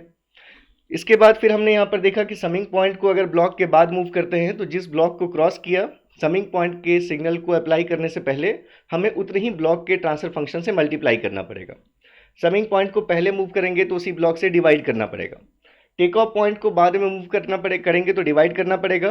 टेक ऑफ पॉइंट को पहले मूव करेंगे तो मल्टीप्लाई करना पड़ेगा। इसके बाद फिर हमने देखा कि अगर हम नॉन यूनिटी फीडबैक को चाहें तो यूनिटी फीडबैक में कन्वर्ट कर सकते हैं। जहाँ पर जी था वहाँ GH लेना पड़ेगा, इसको 1 करके यहाँ 1/h लेना पड़ेगा। Multiple input multiple output system के लिए हमें यूज़ करना सुपरपोजिशन, एग्जाम्पल के थ्रू ज़्यादा इजीली समझ में आएंगी चीज़ें। इसके बाद फिर हमने बात की क्रिटिकल रूल्स की और हमने देखा कि टेक ऑफ पॉइंट को अगर हम बाद में मूव करते हैं समिंग पॉइंट से तो हमें एक एडिशनल समिंग पॉइंट लेकर जो पहले वाले समिंग पॉइंट में सिग्नल जा रहा था वही सिग्नल अप्लाई करना है, लेकिन इन्वर्टेड साइन के साथ अप्लाई करना है। और अगर हम टेक ऑफ पॉइंट को समिंग पॉइंट के पहले मूव करते हैं तो जो सिग्नल समिंग पॉइंट में पहले जा रहा था एक एडिशनल समिंग पॉइंट लेकर वही सिग्नल यहाँ भी अप्लाई करना है सेम साइन के साथ। तो ये है हमारे ब्लॉक डायग्राम रिडक्शन रूल्स। पैडवॉक ऐप डाउनलोड कर लीजिए क्योंकि वहाँ पर अब मैं आपको देने वाला हूँ प्रैक्टिस प्रॉब्लम्स, या आप कहें कि आपका टेस्ट भी लेने वाला हूँ मैं। तो फ्री में आप वहाँ से टेस्ट पेपर्स डाउनलोड कर सकते हैं। जितनी चीज़ें अभी तक हमने पढ़ी हैं और जैसे ये ब्लॉक डायग्राम रिडक्शन टेक्निक्स आज हमारा और कवर हो गया तो इन सब पर बेस्ड क्वेश्चंस मैं वहाँ पर अपलोड करूँगा हैंड रिटन फॉर्म में और आप उसको आंसर सॉल्व करेंगे। उसके ऑब्जेक्टिव टाइप क्वेश्चंस होंगे, एनआईटी क्वेश्चंस होंगे, तो उसके आंसर्स आप देंगे। तो पैडवॉक ऐप एटलीस्ट आप डाउनलोड कर लीजिए, भले ही आपको पेड कोर्स में नहीं भी आना तो भी, कि जो फ्री इनिशिएटिव्स हैं एटलीस्ट आप उसका एडवांटेज ले सकें। तो होप कि आपको चीज़ें समझ में आ रही होंगी। तो अगर आप चैनल पर नए हैं तो सब्सक्राइब कर लीजिएगा चैनल को और शेयर कीजिएगा अपने फ्रेंड्स के साथ अगर आपको लगता है कि कुछ एडवांटेज आपको मिल रहा है। तो मिलेंगे फिर नेक्स्ट लेक्चर में जहां पर हम इस पर कुछ प्रॉब्लम प्रैक्टिस करेंगे और आपको मैंने बताया कि टेस्ट पेपर मैं अपलोड करूंगा पैडवॉक ऐप में। तो मिलते हैं नेक्स्ट लेक्चर में, तब तक के लिए thank you so much, all the best, take care, bye bye, जय हिंद।